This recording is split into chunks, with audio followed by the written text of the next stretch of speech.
Welcome to this afternoon's session on public opinion and the interaction with Brexit. And my name's Esther Webber. I'm a reporter for The Times. I work on their Red Box morning email, which I can highly recommend to everyone. Apologies, I've got a bit of a cold, but just bear with me. And I'm really pleased that we're joined here today by a really knowledgeable panel. And on my far left is Richard Wynne-Jones. He's a professor of Welsh politics at Cardiff University, and he's going to talk us through some of the findings of the Future of England study. And what that tells us about how people see their English identity and how that interacts with the way they may have voted in the referendum. We also have John Garry, who's a professor of political behaviour, and that's at Belfast University. Is that right? And we also have Lisa Nandy, the Labour MP for Wigan, who's previously been Shadow Energy Secretary. And some of the work she's been doing has been really interesting about English towns and where they see themselves in the wake of the 2016 vote. And then next to me is Massie, who's a columnist for the Spectator and also the Times and the Scottish edition of the Times, and he's based in Edinburgh. So I think between us we're covering a good geographical spread, and I think we're going to start with Richard, who's just going to talk us through some of the research he's been working on. Okay, good afternoon. Thank you for the invitation to be here. I'm not actually going to do what I said I was going to do. I'm not simply going to talk about England. I'm going to talk about the pattern across Britain. What I'm going to present is not just my own work. There's a team in Cardiff and Edinburgh. We've been working very closely together on this stuff for a while. There's a Future of England survey, which we've been conducting since 2011. There's also separate work in Scotland and Wales, and I'm going to try and bring this all together. There's also a book which is almost done by Ailsa Henderson and myself, which is looking at Englishness in the 2015 general election and the 2016 referendum. The first kind of point to make is that public attitudes work in Britain. Well, it's based on what we've come up with this name, because you need a name for something in academia. We call it the triple elision. Basically, very simply, Northern Ireland gets completely ignored. In fact, most people don't collect data in Northern Ireland. Then Scotland and Wales gets left to the country specialists. And there's actually quite a good pragmatic reason for that, because we're only, sorry, I'm Welsh, you might have worked that one out. We're only 5% of the UK population, Scotland's about 7%. So if you've got a 1,000 respondent sample, there are very few people in Wales or in Scotland, so you can't really say much meaningful about those two countries. So those are left to people like with my kind of accent, okay? But then people talk about British politics based on English data without ever talking about England. That's basically what we do. Now, this is kind of problematic in all kinds of ways, but in particular with regard Brexit, it's a big problem. Because we have evidence, well, we've certainly got evidence going back to 2011 showing a really strong relationship between English identity and Eurosceptic sentiment. So there might be something going on which is to do with Englishness. And secondly, in your analysis, you're potentially excluding from the start cases that might kind of problematize your favourite explanation for Brexit. So I've heard a lot this afternoon about the left behinds. People, it's something to do with the left behind, right? That's what happened in 2016. Well, if you actually look at the English data, and I'm looking, this is British election survey data. If you look at British election survey data and you take identity seriously, and you add into the model your demographic variables, your partisan identification, you try and find measures for the left behinds, okay? If you do all of that, and you kind of, you know, you crank the machine, what's left with as being important, what's left as being the variables that count are attitudes to immigration and identity, national identity, Englishness. And actually we know that those things are related anyway, because the more exclusively English you feel, the more bothered you are about immigration. Okay, so there's something going on here that actually, if we look at the data from Scotland and Wales and take that seriously, that might tell us something about what was going on with Brexit. And that's what I'm going to do in the few minutes I have remaining. This will be familiar to most of you. This was Lord Ashcroft's massive referendum day poll, where he asked the Moreno question, English not British to British not English, remain and leave, and what we found was this very strong relationship. Actually, we did a round of the Future of England survey the week before the referendum, and we found exactly that, and we found actually that Leave had a 5-point lead in England, and if Dan Wincott and I had any sense, we should have put the mortgage on Leave, but I'm a good Welsh non-conformist and I don't bet. Okay, now, there are a lot, so this is a kind of relationship, and we've published a piece in the British Journal of Politics and IR using Moreno, and that, you know, that gives you what I was talking about in terms of the what's left when you crank the model. There's a problem with Moreno. There are lots of problems with Moreno. One of the problems with Moreno is if you want to go beyond England to Scotland and Wales, Moreno becomes really problematic. Because in Wales, certainly, we've got lots of English people. Okay, we'll come back to that in a moment. We've got about 7% of the population, of the voting population of Scotland, born in England, 30% in Wales, okay? When we've done this work in the past in Scotland and Wales, we've been running Moreno from British, not Welsh, to Welsh, not British. We're assuming that English people who feel English, just know where they fit, okay? So we've started using a slightly different measure of national identity, which looks at people's strength of, people are allowed to choose whatever national identity they feel, and then there's a 0 to 7 scale of how strong that identity is, and actually most people are strongly something. Very few people are a bit Welsh, you're whole hog, okay? Very few people are a bit British, you're whole hog. So actually in England, 78% of the BES sample in England are either strongly English only, strongly British and English, or strongly British only. And if you can see up there, I'm not going to run through all this, I don't have time. You can see the relative size of the groups. The strongly British, strongly English is the largest group. This was the Remain percent. Sorry, Leave. This is, that's quite an important mistake. These are the percentages that voted Leave, okay?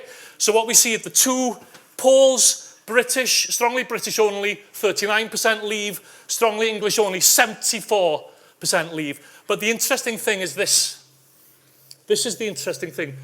Once strong Englishness becomes part of the identity kind of formation, you see strongly European sentiment coming in there. So the nice things about this kind of way of doing it, we can actually then move this model out into Scotland and Wales, which I'm now going to do. So it's a little bit more complicated, but you're an intelligent audience. So first point about Scotland is it's very Scottish. Shocker, okay? So what we have here are the groups that matter. Scottish only, Scottish and British, British only, British and English. English only is tiny, so I've just kept it in because it's interesting illustratively.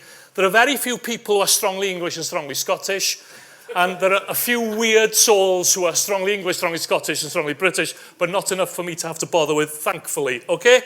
This is, but by far the largest group is the Scottish only group, okay?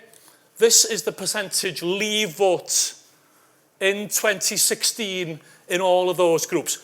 The polls, okay, let's look at the polls. Scottish only, 27% Leave. The British English are the most Eurosceptic group in Scotland, but they are less Eurosceptic than the English or the English-British in England. Now we can, is there some kind of country effect ameliorating English Euroscepticism in Scotland? We can discuss that, okay? But what I think is interesting here is this line between the Scottish only and the strongly Scottish, strongly British. There's a big rise in Eurosceptic sentiment once British identity comes into the picture in Scotland. And I haven't got time to show you this, but what we found in our research is that the same sentiments that attach to Englishness in England attach to Britishness in Scotland and Wales. Obviously, nobody asked in Northern Ireland because this is BS data, so I can't tell you, but I assume that would be the same pattern, okay? But, this is what's happening in Scotland. Wales, which I'm sure is you've been dying to hear about Wales. Wales is actually the most heterogeneous country in the UK in terms of its national identity. Yay! We have people who feel Welsh only, British and Welsh, a very substantial group of people who feel English, okay? And then we've got language and stuff adding to the mix, which I'll just mention briefly. This is the Leave percentage in Wales. Again, the extremes, the Welsh only are very much like the Scottish only, except there are far fewer of them, okay? English Euroscepticism is not ameliorated in Wales. In Scotland, it appeared to be, it's not in Wales. The key thing here is this huge increase in Eurosceptic sentiment between the strongly Welsh only and the strongly Welsh and British. There are a couple of other interesting things going on here. Welsh speakers are a kind of subgroup of a subgroup, which is why I was cheeky enough to cut across Anand Menond when he said that May was making a play for Plaid Cymru. If you are a strong Welsh identifier and a fluent Welsh speaker, only 16% of those voted Leave, which is, like the most Europhile group I think you can find in the UK. So the Plaid base, Theresa May is not doing a deal with Plaid, okay? That's not going to happen. Also, this British group divides into, there's a group, what I call the Cardiff academics, who are like the British only in England, okay? So what we've got here, and obviously there's a big argument here, and I'm trying to do it in 7 minutes, and I'm probably out of time. Brexit is about Anglo-British nationalism, okay? And I can give you a whole argument about that, but I haven't got time. But I think that the current stasis that everybody's been agonising about is about we've got this really fundamental clash which is based on national identity and the worldviews that are attached to those. Interestingly, these blocks are unstable, okay? So English leavers, with research that we've produced, shows that English leavers are willing to sacrifice the interest of British leavers beyond England, So Scotland, you can go to hell as long as we get the Brexit we want. So that is not a particularly stable coalition. It's holding together at the moment, but we shall see. And also, on the Remain side, British Remainers in England simply don't get Scottish and Welsh Remainers.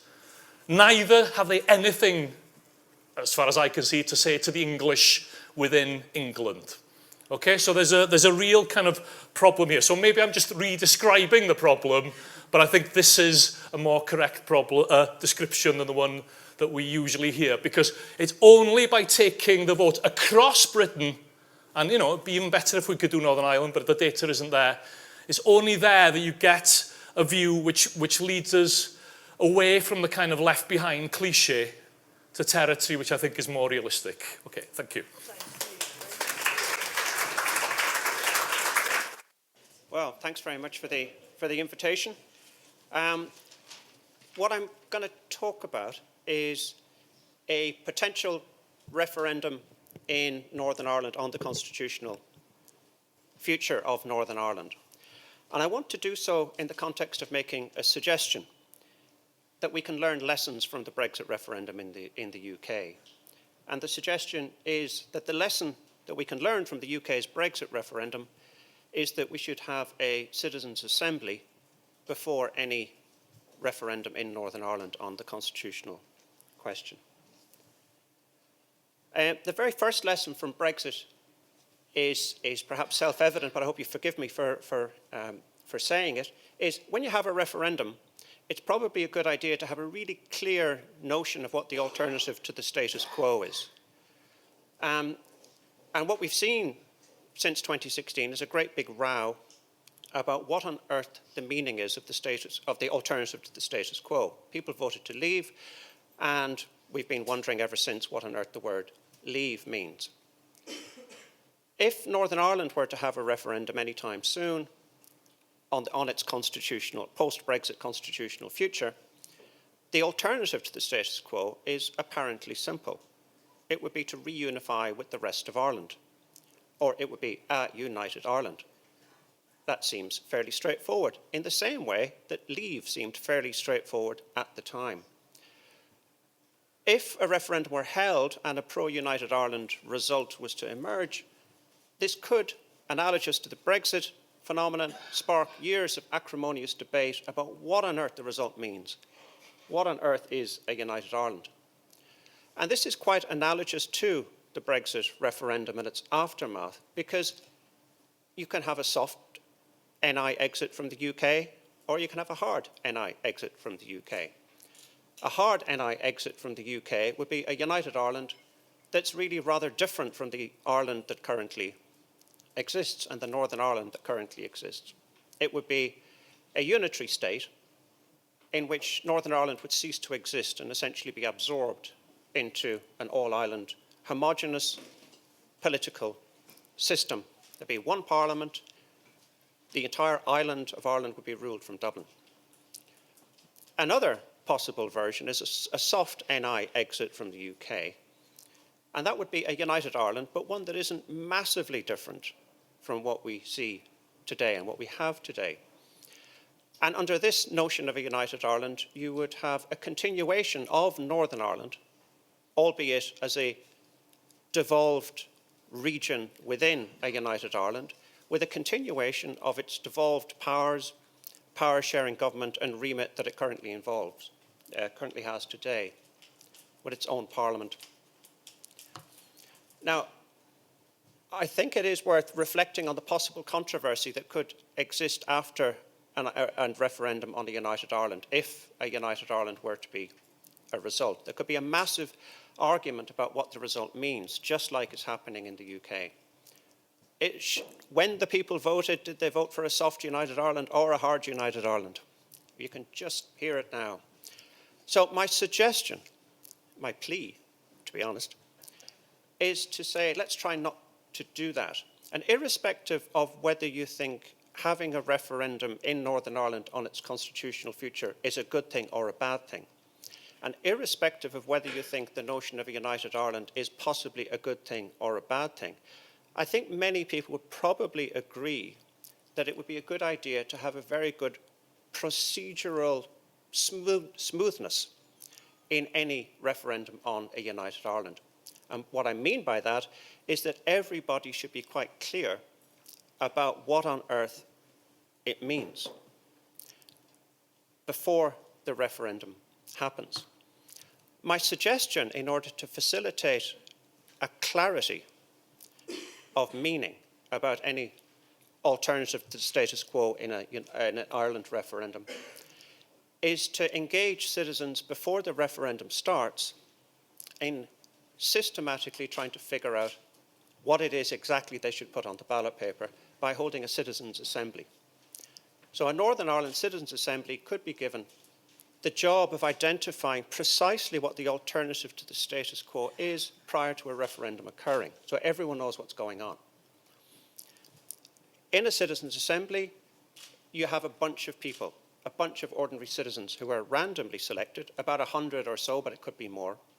And because they're randomly selected, they're broadly representative of the diversity that exists in the wider population.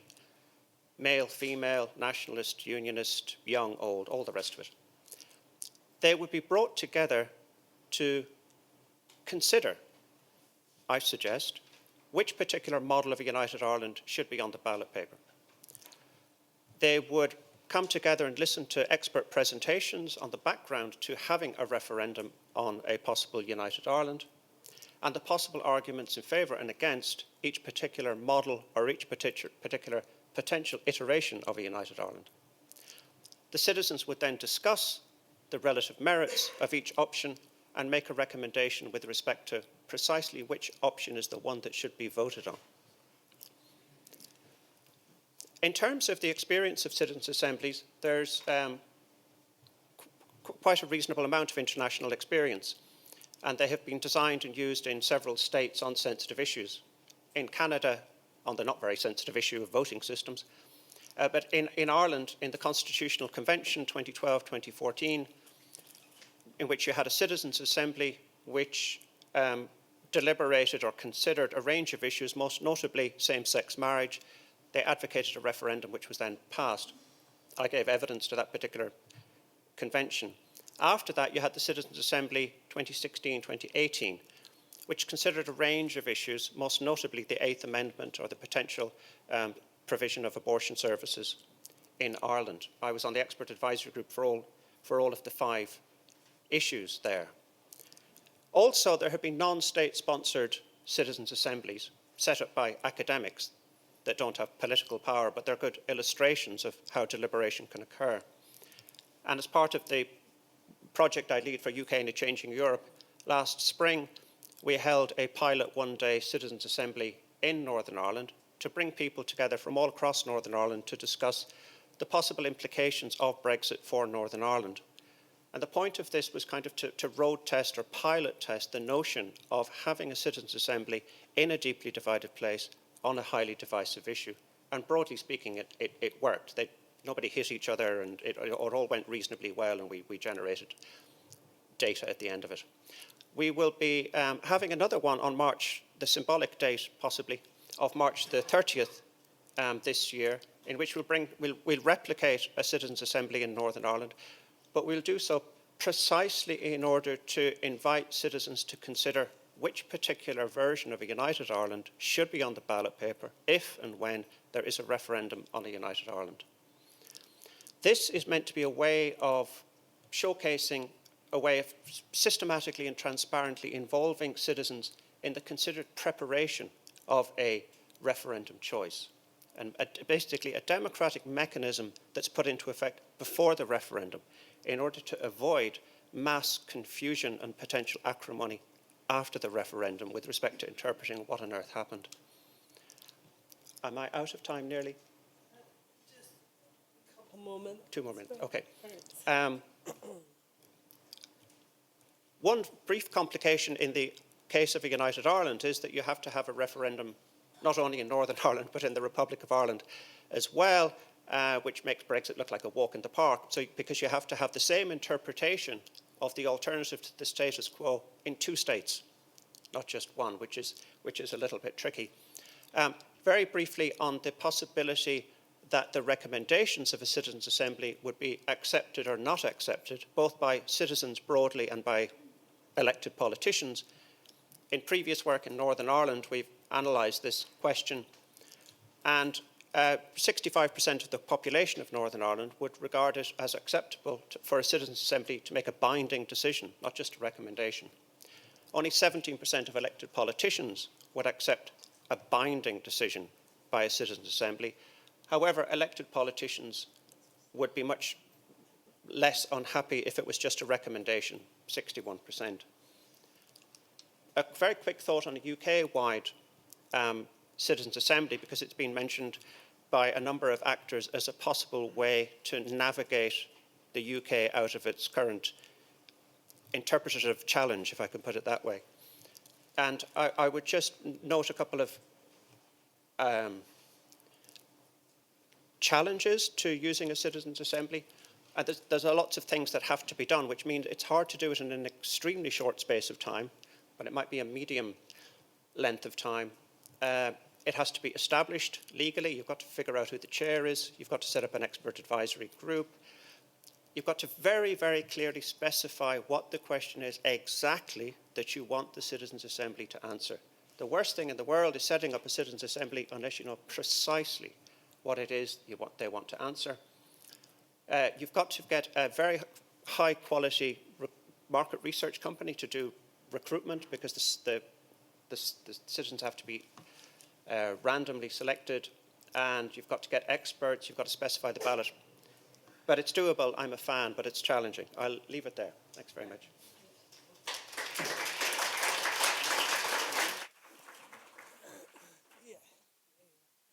I think I'll invite Lisa to say her piece. Thanks very much. I'll be relieved to know that I don't have a PowerPoint. I think after 3 years of arguing about Brexit, the last thing anyone needs is a politician with a PowerPoint at this stage. But I've come here today really, I suppose, because I represent a town that voted overwhelmingly to leave the EU a few years ago. And since that time, many of my constituents for whom I was on the different side of the argument, making the case for Remain in the face of overwhelming opposition, have been called stupid, they've been called racist, they've been called xenophobic. They've often been pitted against counterparts in other parts of the United Kingdom as well. And one of the reasons that I thought it was important that we had this debate today, and I'm grateful to UK in a Changing Europe for helping us to have it, is because there's been a lot of concern following that characterisation that therefore the union is unsustainable and cannot hold. Now, there are lots of reasons to be concerned, and particularly about how we handle this current process and what comes next, about the debate about how we ensure a better balance of powers as we leave the European Union, and what it means for the devolved settlements in particular. But overwhelmingly, I think when I go and talk to people, not just in constituencies like mine in Wigan, where people voted overwhelmingly to leave, but in Greenwich and Woolwich and Lewisham, where I was the other day, places that voted overwhelmingly to remain, there is a general sense, I think, amongst the population that somehow we've missed the point. And some of these bigger picture debates, the sort of the questions about fundamentally who we are, what sort of country we want, what sort of arrangements we want with other countries and within our countries as well, have been completely missed. And we've skipped straight to the technical and legal aspects of the debate, important though they are, free movement, single market, but missed the point entirely. I don't remember a time in British politics when it felt this divisive or angry. In constituencies like mine, we've seen the rise of the far right quite dramatically in the last year and a half. Groups like Combat 18, which I thought had been consigned to history, that were very active when I was a child growing up in Manchester, are now back with a vengeance. There is a real sense at national level that lots of people are talking but very few are listening. Frankly, when I stand in Parliament, I see colleagues of mine, good colleagues of mine, decent colleagues of mine, who are passionate and sincere on all sides of the argument, who've spent the last 3 years insulting large swathes of the population, accusing one another of betrayal, and then wonder why, when we step outside of Parliament, we're called traitors, and we see in our own constituency that views have hardened as well. And one of the reasons that I and Professor Will Jennings from Southampton University and Ian Warren, who is a data analyst in Bolton, set up the Centre for Towns after the EU referendum is because we wanted to get away from these simplistic characterisations, the left behinds, the stupid, racist, xenophobic northerners in towns who couldn't understand the question that they were asked. And we've talked a lot about that over the last few years, about how fundamentally untrue those characterisations are. Because in towns like mine in Wigan, there's a strong history of internationalism right across Lancashire. Still within living memory, people's parents, grandparents came out and stood shoulder to shoulder with the Indian cotton pickers when they were on strike, often at great personal cost, as I know from my own family. And that history of solidarity is still very alive and well now. Recently we had the far right target our town because of the decision by Serco to place asylum seekers into a hotel on the outskirts of Wigan. And the response was that local people launched an appeal for the Syrian refugees, and we got 36,000 bags of donations across different community points in Wigan in just 2 weeks. And when you go to Sunderland or you go to Wigan, where you've got Nissan, where you've got Heinz, there is an understanding and an embrace of a global system, but also a clamour for much, much more local control. Far too many people have felt over the course of the last 40 years that the settlement, the political and economic settlement, is just not delivering for our towns. Because over the course of those 40 years, from when I was born in Manchester in 1979, Manchester much older than the surrounding towns, the industry concentrated in towns outside of the city centre. We've watched that industry stripped away, the mines closed, the mills closed, and not been replaced, or replaced by jobs that pay minimum wage to young people who can't get out on 0 hours contracts. And when the new Labour government came in, there was a strong desire to try to do something about this, and the settlement that was created was about putting energy and investment into cities in the hope that the benefits would trickle out to those surrounding towns.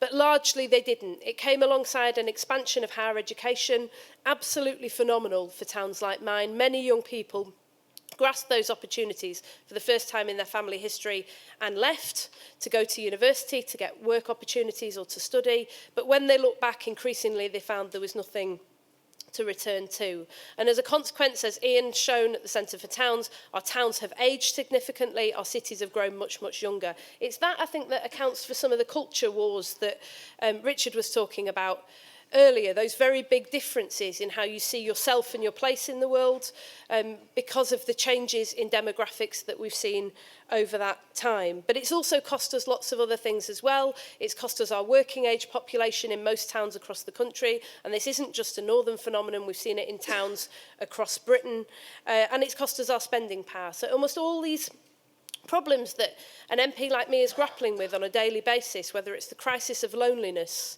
or it's the decline of our high streets, or it's the crisis of social care, when you connect the dots, it all comes back to the loss of those good jobs and the fact that those things simply aren't sustainable anymore. And those differences are important because they're differences in people's experience of the last 40 years, whether they feel optimistic or pessimistic about the future. Will Jennings has found very clear differences, significant differences, in what people feel about politics and politicians and whether they care about me or my area between those towns and cities. A very, very different experience, but perhaps not so different a set of aspirations and ambitions from people who live in those cities and voted Remain. And that's why I say that a tug of war will not settle this question, and why a number of MPs, including me, Stella Creasy, John Cruddas, Caroline Lucas, we're backed by Lib Dems and the SNP MPs as well, are calling for a citizens' assembly on Brexit, and why we tabled an amendment to Theresa May's motion about it yesterday that will be voted on next Tuesday. Why do we think that's really important? Because essentially what it will help us to do is have a much more nuanced conversation between the public and discover shared priorities. What I've learned in the last 3 years is that if you go looking for divisions, you always find them. But if you start to try to look for similarities and build common ground, you find that as well. And in towns like mine, there is very, very strong support for the continuation of the union. Not enough attention was paid to what Brexit would do to Ireland and to Northern Ireland, but you know, when I cast my mind back to the 2015 general election, one of the things that always stays with me is the fact that the biggest question that came up on the doorstep in towns like mine was the worry that Labour would do a deal with the SNP and it would be the breakup of the union. Why were people in Wigan so worried about that? Because they know that they have more in common, frankly, with a dock worker in Glasgow than they do with a banker in the City of London. And they want to see that solidarity, that relationship that's so important to them continue. So what do we do beyond Brexit? If we could reset this thing, if we can get the Citizens' Assembly, if we can have a series of indicative votes on Brexit, if we can start actually to move out of our entrenched positions, which is the process that we've started this week, where we've got MPs crucially, not just from different political parties, but MPs like Alison McGovern or Liz Kendall, who are strongly in favour of a second referendum, and MPs like me who aren't, signing up to this same amendment and this same process and saying we're willing to step out of our entrenched positions and start to listen to what people actually want and have a dialogue and negotiate the future. Well, what if we could reset the conversation too about what happens after Brexit and start to think about what really lay behind some of those tensions and differences that we saw? And really, for me, this is about power. That's what I heard everywhere I went. Take back control caught the mood in towns like mine, like no other slogan in my lifetime. People felt they'd been denied agency, power. The EU had become a symbol, just one symbol, but a symbol of a political system that people felt was unresponsive and faceless and remote and unaccountable to them. And this, I think, is the beginning of an agenda that starts to unite us all, that could unite the different constituent parts of the UK as within those nations as well as between them. Because when I go to Remain voting areas now, I often hear people say to me that they feel disempowered by this process. They feel that the country that we're building is not based on their values. They feel that the future doesn't belong to them. And when I go home to Wigan, I hear Leave voters telling me that they feel that they're about to be stripped of what little agency and dignity and respect they were able to wrest back a few years ago. And we did a report with Hope Not Hate called Fear, Hope and Loss, where we went to some of those areas like the East Marsh estate in Grimsby to talk to people about their aspirations for the future. Will things get better, we asked? No, they said, probably not. Brexit, no Brexit, probably not. And we went to Remain areas too, and we found very similar conclusions. Now, we could carry on going along this path as a country, but frankly, I think it's unsustainable.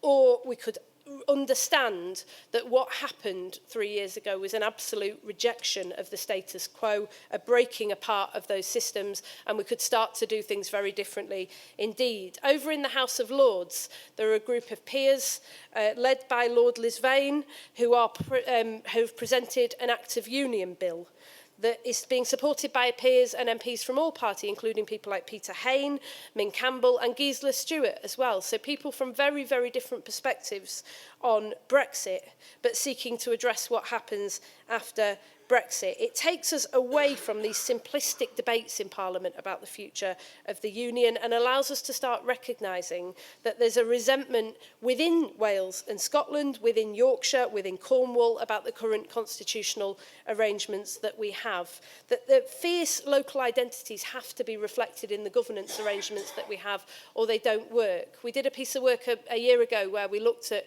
people's local identities and how they matched up to the governance arrangements that we have. You come to Greater Manchester, where I'm a member of Parliament, you talk to people in Wigan, Bolton and Bury, they just do not understand this construct. It doesn't seem to have any relevance to them. You say to people in Wigan, as the BBC did a few years ago, what do you think of Devo Mank? And they say, you what, love? And the next question is, what's Manchester got to do with us? And there is a really strong sense that these are not our governance arrangements. This is not our government, and therefore we don't turn out in elections to vote for the mayor, and we don't participate in those decision-making structures either. Whereas you go to Yorkshire and you find a completely different story altogether. There is a very, very strong sense of Yorkshire identity, and Dan Jarvis's calls for a one Yorkshire settlement for the whole of Yorkshire are strongly supported by the public because they understand it, they feel it, and they own it. And we went to North Wales where we heard exactly the same thing, that decision-making in Cardiff feels remote as London. And you cannot just take power from one group of men in one part of the country and move it to another group of men in another part of the country and think that you've solved that problem. And the bill that Lord Lisvane and others have presented seeks to flip the thing on its head. So rather than this sort of condescending attitude that the centre, that London, that actually not just London, because there are parts of London that feel as disempowered as other parts of the country too, but the decision makers sitting in Westminster and Whitehall somehow own power that they're allowed to hand back to the people is completely the wrong approach. And this top-down settlement won't do. And so it seeks to replace that top-down method with a bottom-up method that says to those constituent parts of the United Kingdom and those regional parts of England, which powers do you want to pool and which powers do you want to retain? It's based on something that has been almost entirely absent from the debate so far, and that is trust in the people and respect for the fact that they understand the problems that they face, and quite often they're better placed to understand what the solutions look like too. And that's why I say really that I think, although I've campaigned for Remain, and I made no secret to my constituents about it, I would campaign for Remain again tomorrow, given the chance. And I continue to believe that the UK's future should lie as close as possible to our friends and allies in the European Union. I think there is one prospect here that we might start to change things. Because for years in towns like mine, people have been trying to tell us that the current settlement is totally unsustainable. We had years of falling turnout in the early 2000s, and then as Rob, who spoke earlier, has documented, Rob Ford, we had this dramatic rise in the support for UKIP that we thought was apathy because we couldn't hear that roar that lay on the other side of silence. Well, come 2016, they really did roar, and we can't afford to ignore it any longer. And this could be the moment where for the first time in my lifetime we start to understand that clamour for more power, more agency and control in every part of the United Kingdom, and we start to build a completely different and sustainable political settlement for the future. Thanks.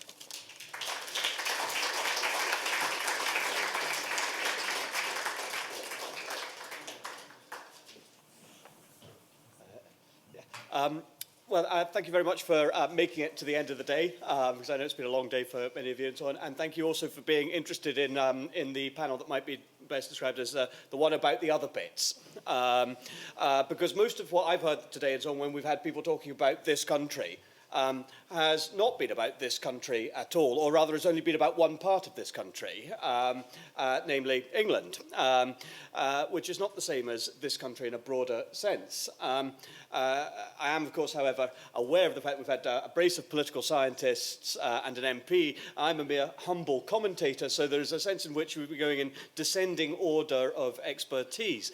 But be that as it may, I'd like to take issue with something that I heard Tim Bale say earlier, which was this notion that Brexit is the most important issue facing the United Kingdom. Yeah. Well, it isn't, at least not in my view, and not by a long way. Brexit actually is related to the most important question facing the United Kingdom, but it isn't the most important question itself, because it seems to me that the fundamental important question about the United Kingdom is whether it has a future. Because if it doesn't, and if Brexit ends up playing a part in what we might see as the disintegration, the destruction of the United Kingdom, then that seems to me to be a rather bigger deal than the question of whether tariffs are raised on cantaloupes or razor blades coming in to Tilbury or Southampton. Now, in 2016, viewed from Scotland, the Brexit referendum was essentially a big budget, spectacular remake of, or sequel to, the independence referendum we'd enjoyed or endured, depending on your point of view, in 2014. It was a bigger budget, it had much more money for explosions and special effects. The script was, like most sequels, even worse than the first film. And the outcome, of course, this was the twist in the tale, was that as far as most people in Scotland were concerned, the wrong guys won. Whereas in 2014, obviously by definition it being a Scotland-only referendum, most people in Scotland thought the right people won. Now, this being so, then you had this immediate assumption across Scottish political opinion. This was something shared by Nicola Sturgeon, shared by Ruth Davidson, and by myself as well, that the differential nature of the Brexit result would plunge the UK into a crisis that could prove terminal. That you had, as Nicola Sturgeon put it, the voters in England deciding essentially for the whole of the United Kingdom what should happen and dragging Scotland out of the EU against its will. Now, that was generally seen to guarantee a massive bounce for the SNP and for the independence cause. Now, that hasn't happened. And it's quite interesting to ask why, in terms of public opinion and the politics of the Union in the longer term. It hasn't happened because Brexit isn't the most important issue in Scotland. These future of the United Kingdom, or the future of Scotland as an independent country, is the most important issue in Scotland. Brexit is a second-order matter. So if you are a yes leave voter or a yes remain voter, and particularly in the latter sense, you still privilege independence, yes, over whatever it is you think on Brexit. And we know this is the case because if you ask Nicola Sturgeon, committed Europhile though she may be, what's more important to you, if you had to choose one of these things, EU membership or independence for Scotland, it is not difficult to determine what her actual honest answer would be to that question. In like fashion, if you ask Ruth Davidson, a no Remain voter, whether she thinks Brexit is a price worth paying for Scottish independence, or whether she thinks Brexit rather and the Union, which of these is more important to her, again, she thinks, well, Brexit is disagreeable, but I can live with it. Unionism is more important to me than any consideration of Brexit. And that also applies, in general, to no-leave voters, too, in Scotland. There has been a degree of churn in Scotland, people switching from yes to no, and from no to yes. But in general, amazingly, since 2014, in total, nothing has changed. We are at 45% yes, 55% no, or thereabouts, in terms of overall impressions as to where the future of Scotland should be. Which brings me, I know running late and so on, I just want to say one more thing, that a lot of Richard's work and so on has been about the dangers of English exceptionalism and how English assertiveness threatens and destabilises the United Kingdom, and about how Leave voters, whether they're Tory party members or anybody else in England, don't give a damn about the union, whether that's the union with Northern Ireland or the union with Scotland. Wales is generally overlooked, as Richard has had cause to observe before, the degree of chagrin. So we know that that's the case amongst Leave voters. There's plenty of evidence and so on. And the more English somebody feels and so on, the less they care about any other part of the United Kingdom. So the union is destabilised or threatened by Leave voters. It is also threatened by Remain voters, particularly hardcore, committed Remain voters who want to see a second Brexit referendum. Now, because if you have a second Brexit referendum, and there are a number of reasons for not having one from a Scottish perspective, or from a Scottish unionist perspective, and this is certainly something how it is perceived within the Scottish Conservative Party, it is then very difficult to deny Nicola Sturgeon's demands for a second independence referendum. And Nicola Sturgeon's problem at the moment, in many ways, is not so much the winning of a second independence referendum, but getting to a second independence referendum. If she gets there, she can win.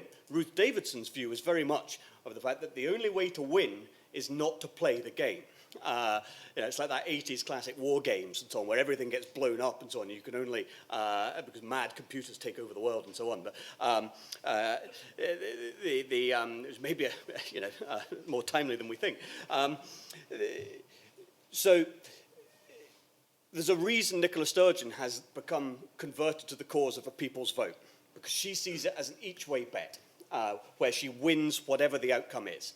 If the UK were to remain in the EU one way or another, or even have a softer Brexit, then some of the procedural and technical difficulties that there are now evidently in place in terms of obstacles to Scottish independence as a practical, technical matter would become easier. But if the result was the same as in 2016, the UK as a whole votes to leave with or without a deal, doesn't really matter, but Scotland votes to remain, then you get a situation where I think the Brexit bounce that hasn't arrived for Scottish nationalism yet does arrive, and it arrives big time. Because I think unionism can just about survive one differential result like that, but a second one would be extremely difficult, because it would change the entire psychology of the matter. And that is why, again, Ruth Davidson wants nothing to do with a so-called people's vote, because she appreciates that it destabilises unionism even further. And she is also painfully, plangently aware of the fact that to be a Scottish unionist these days is to be a member of perhaps the loneliest tribe of all Britain's political tribes. One where, if you viewed from north of the border and so on, you are increasingly persuaded that you have been abandoned by people who you previously thought were your co-religionists. Scottish unionism is increasingly an island of itself, and one that keeps a keen eye on the water levels, and it can feel them rising, which is why it's all very well to win an independence referendum in 2014, but it's not worth very much if you end up losing in 2020, 2026, 2030, whenever it happens to be, if that proves to be the case. And if that does prove to be the case, and the long-term trends favour the SNP and the nationalists in many ways, then Brexit will be seen as a key contributory factor to it. And so the answer to the question, why hasn't the SNP received a Brexit bounce, is in part because it hasn't done so yet, which is not to say that it can't at any point in the future. I realise I've spoken far too long and so on, but then so did everyone else. Thank you very much.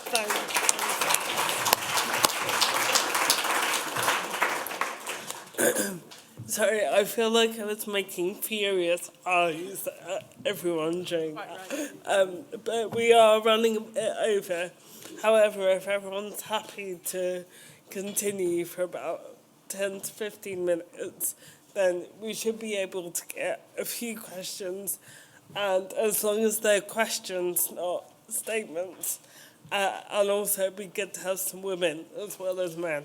I will start with the man in front of me.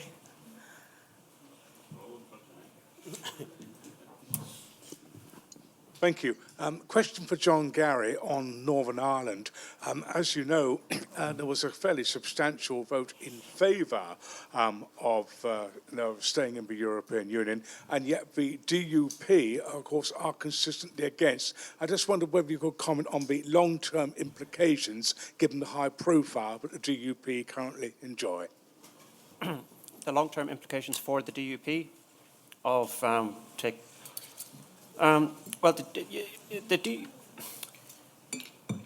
DUP are taking a very, very strong political position, and for the first time they're kind of losing some support that one might imagine would be core to them in Northern Ireland. So farmers are coming out saying, we don't want this hard Brexit nonsense. The business community are coming out, Protestant businessmen, Protestant farmers are coming out saying, oh, this is all looking a bit dodgy. So you might think that if there were to be an assembly election in Northern Ireland, the DUP could take a bit of a hit. Now, logically, one might imagine, however, the dynamic when you have an assembly election in Northern Ireland is that everyone quickly forgets about anything to do with Brexit, and the game quickly becomes, assuming the power sharing system is up and running, the game quickly becomes which the parties campaign on the following grounds. The DUP say all Protestants should vote for us because we want to be a bigger party than Sinn Féin because we want to be First Minister. And Sinn Féin say to Catholics, don't vote for the SDLP, vote for us because we want to be the biggest party because we want to be First Minister. So logically, yes, but it probably won't affect them if there were an assembly election because it would be a different game, would be my. Okay. I'm looking around desperately for a woman, but we have none. The gentleman in the blue shirt. Just briefly, questions to Lisa and to John. John, when you conduct these things, don't the DUP or the Unionist tradition regard this as treacherous and treasonous, even to be contemplating the possibility of a united Ireland? Just what the atmosphere under which these exercises are conducted, I'd be quite interested in that. And to Lisa, on your idea of devolution, I know that you're very much focused on delivering things for people. I'm a bit of a nerd for structures and so on. We have Jake Berry talking about a northern tax-raising authority. People in Wigan saying the Mayor of Greater Manchester has nothing to do with them. I'm just interested at what level this decision-making would be. Would it be at council level? Because there are big problems with the cabinet system. A lot of people don't think that's very democratic compared to the committees. Or right down to parish council. I'm just sort of interested in the architecture of what your proposal is.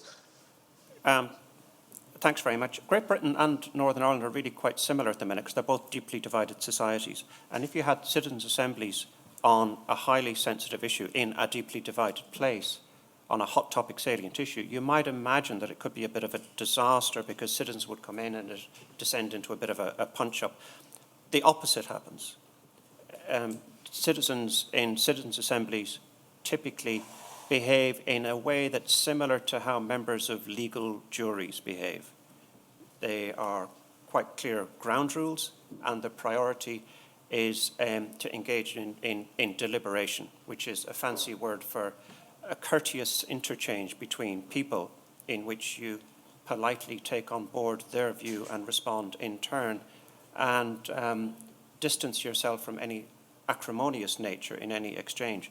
And the one-day pilot that we conducted last spring was a one-day citizens' assembly with all manner of people in Northern Ireland in it.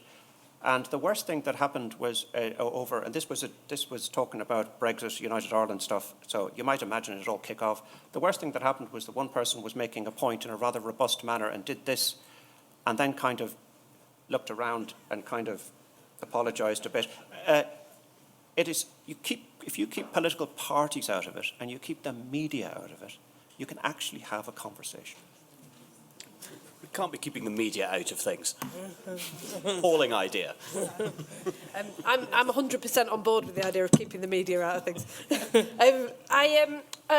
So how do you do this? Well, I think just the reference to the sort of things that Jake Berry's been talking about, which are completely at odds with many of the things that other government ministers are talking about, it just shows what a complete mess this whole thing is. I mean, I'm an MP on the very outskirts of Greater Manchester. We consider ourselves to be Lancashire, with very, very different skills, geographical situation, local economy than, say, Trafford in South Manchester, but in a city region deal that was based on the idea that Manchester is the powerhouse where the decision making takes place, that is not accountable to the constituent parts and cannot seem to cope with any kind of local or sub-regional variation. And that, I think, is what accounts for the sense of frustration in those surrounding towns, and particularly a sense that this thing doesn't belong to people and that people don't feel a shared sense of ownership or enthusiasm for it. Now, that's not to say that decision-making at that level can't work, but the important thing to do, I think, is to involve the people in the conversation about what those structures should look like from a very early stage, because they would be able to tell you, for example, that it's no use just trying to join up transport across Greater Manchester when actually many people travel outside of the boundaries of Greater Manchester and need to be able to get trains across the north of England and buses to other destinations outside of the Greater Manchester boundaries. And so a transport for the north that was genuinely accountable to the north, with real powers to commission services, to invest, to take services back into public ownership if that's what they deem necessary, seems to me to make sense. But then, by contrast, trying to marry up health and social care provision by sitting in a room in central Manchester drawing lines on a map seems to me to be a complete nonsense, because of the very, very different healthcare pressures, geographical issues, transport issues that you have in those areas. And so it seems to me actually that we need that different sort of conversation across the country about how those arrangements work and fit together. Some people have called them a constitutional convention, but I think the thing that is quite startling about the Act of Union bill is this is the first attempt to basically provide a legislative framework that would flip the thing on its head and empower people to actually start determining those arrangements for themselves. And it feels to me that we've reached a point now where governance in the United Kingdom is completely unsustainable. As a Member of Parliament, I feel it literally every single day, and something is going to have to give. I think Richard wanted to come in. Just very briefly, I have a lot of sympathy for what Lisa's been saying about governance in England. I've spent some time recently trying to get my head around so-called English devolution, and it's... But what I would say is that if one understands the Brexit vote through the lens of nationalism, then I'm afraid that local governments arrangements for England or regional governments for England don't really get you to the heart of the problem. And I think there's very, very strong evidence for that. And dealing with England is the key issue. England as a unit. So Lisa's mentioned the Acts of Union bill. of course, that leaves the question of what to do with England undecided. It says, well, you can either do English regional devolution or you can treat England as a unit. And, you know, Labour is still, well, I mean, Labour in particular are still really struggling over that. And I think we've just got to engage. And I know it's very uncomfortable to see people through the lens of nationalism. First of all, because nationalism is over there. It's people with accents like me, not, you know, it's our patriotism to their nationalism. Okay, so it's a category which people struggle to think about English/British politics through that. And also English nationalism is not like Welsh, Scottish or Irish nationalism, because they, by the 21st century, are a rejection of Britishness. English nationalism is not a rejection of Britishness. It's a kind of British exceptionalism to the max. The English are the people who feel most that actually Britain is exceptional. So, but I've really got lots of sympathy with what you're saying, but it's not, if Brexit is the problem, it's just not addressing it in my view. I think Alex. Well, I was just going to say, Germany works as a federal state and so on because they abolished Prussia. If we take that and map it onto the UK, it means and requires the abolition of England. One pitch. Yeah, definitely a takeaway discussion. I think this gentleman here. Can I come on to the Citizens' Assemblies question? Because I'm quite in favour of it. Thank you. It's a very attractive proposition because we are stuck, as we learned earlier today, but it is not a straightforward one for Brexit. It's not straightforward because it requires a delay in Article 50, which requires EU agreement, with consequent issues about what do we do about the European elections in May and the appointment of a British commissioner in Brussels and so on. I'd be interested in John's views on this. He said very specifically, you need to tell the people what question they've got to answer. Whereas what we really need, it seems to me, in a series of citizens' assemblies in the UK, is asking the people what question they thought they were answering, right? What issues are actually bugging them? And what do they need doing? So it's not simply, should we leave or should we stay? Should I stay or should I go? But what are the issues that concern me? I'd be interested to know whether you think there is any prospect of a deliberative process producing results like that. John, I would probably disagree with you, politely. There are a couple of different versions of the deliberation that should be at play in a citizens' assembly. Some deliberative Democrats think they should give an awful lot of agency to the citizens to actually come up with the question and then seek to address it. My own view is that would be a complete mess. You would spend the whole time having a great big debate about which of a million different questions could possibly be the most interesting one, and you'd end up with 11 questions and the time would be up.